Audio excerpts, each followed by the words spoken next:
Hey guys, how's it going? Today I'm bringing you a shoe review on the Strike Movement Chill Pill Transit, which I've got right here. The team over at Strike Movement in Vancouver, Canada kindly sent me a pair and I really wanted to try them out, put them to the test, and then share what I thought of them with you guys. Just a little backstory about Strike Movement. They're a team united by motion, an original movement brand. They celebrate motion, mobility and strive to be fit, healthy, productive and inclusive. I first seen the shoes come to light through parkour in the NAPC this year, and it's really inspiring to see them work with so many different sports and movement-based culters. So if you want more information, be sure to check them out. Just so you don't have to do your own research, here's what the shoes have to offer. A 2.5mm heel rise with wide forefoot, multi-textured grippy rubber sole, which you may be able to see there, medium density midsole and responsive outer sole, and low stack height and full contact heel for stability. Okay, so hopefully that wasn't too much information to take in. I'm going to show you my training videos now wearing the shoes and give you my thoughts.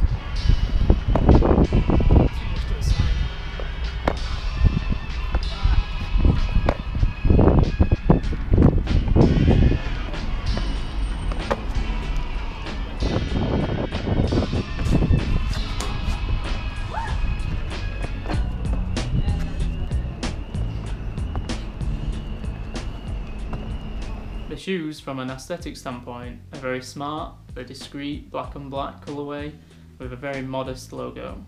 For training, for the gym, even school or a job, I think they definitely do the trick. They look clean and you can also get them in a dark grey. The first thing I noticed when I put them on is that they were comfortable. You know, we're out there for hours on the streets and you want something that's going to do the trick. I can say that as I continue to wear them, they definitely did. There's a custom foam insole in the shoe that is removable, but it feels fine and I think that it doesn't need changing. Because the shoes are a minimal design, you can really focus on your technique and your precisions and even traverses, because there's no extra room to be sliding around. But I will say, if you are used to running shoes or shoes with more cushioning, they may take a minute to get used to. Whereas if you are accustomed to thin shoes, pumps or even skate shoes, they might feel normal and natural to you. The upper mesh feels very high quality, it's breathable and it doesn't feel like it would rip easily, which is crucial when training parkour. Now we're getting somewhere, let's talk about the sole, the reinforced multi-layered sole. The grip is one of the best that I've ever used and it sticks to just about anything. It sticks to concrete, metal, rails, ledges. It's extremely good and you can get away with a little bit of grit or dust on a surface, which I was very impressed with. They have also chose a black sole with white edges, and that makes me happy because it won't look like crap after day one, showing every bad mark and detail. I also just want to mention that the stitching on these was fantastic. I had no problems at all with it coming undone and it generally feels strong. As well as the laces, which feel more strong than any I've found in a training shoe before. They feel very tightly woven, very sturdy and reinforced. There's also a small feature on the shoe. It has a pouch on the tongue where you can tuck in the laces if you wish, which I thought was pretty cool because I've not seen that on many pairs of shoes. Okay, so while they are comfortable to wear, let's talk about some of the negatives. The lack of cushioning can become uncomfortable and make you shy away from bigger moves, where a lot of impact is involved. Now, are we doing these sort of moves all the time? No, probably not. But do I want to be able to fully commit to the challenge, such as a big running jump or downwards precision, when I come to it? And the answer is yes. And I feel that the shoe needs some more support to be able to absorb some of the impact in the bigger jumps that we like to do. I also noticed that the balls of my feet were aching after heavy training sessions and walking around for a day, 2 days in between the training sessions. So I've had a good amount of wear in them, about 6 to 7 sessions total. And I think maybe the forefront just needs thickening a little bit to provide some more cushion, some more padding, just for general use basically. Oh, and I've also noticed that just from the general use, there's a hole in the lining where my big toe has been going through, pushing against the front of the shoe, obviously just from doing jumps and training. It's not a good sign. Although there is no evidence of this on the outer mesh, it really could just be a matter of time until, like other training shoes, your toe ends up making a hole and coming through during training. Despite this, I think they've got great potential. I'm very pleased with them. I wouldn't change the way that they do fit because they're very snug and secure. Before we wrap this up, let's have a quick comparison between some other parkour training shoes. First, we've got the ASICS Shore Runner. These are comfortable, lightweight, and in the past have been super grippy. Unlike the Chill Pill Transit, they are a lot thicker, bigger heel, and offer a lot more support.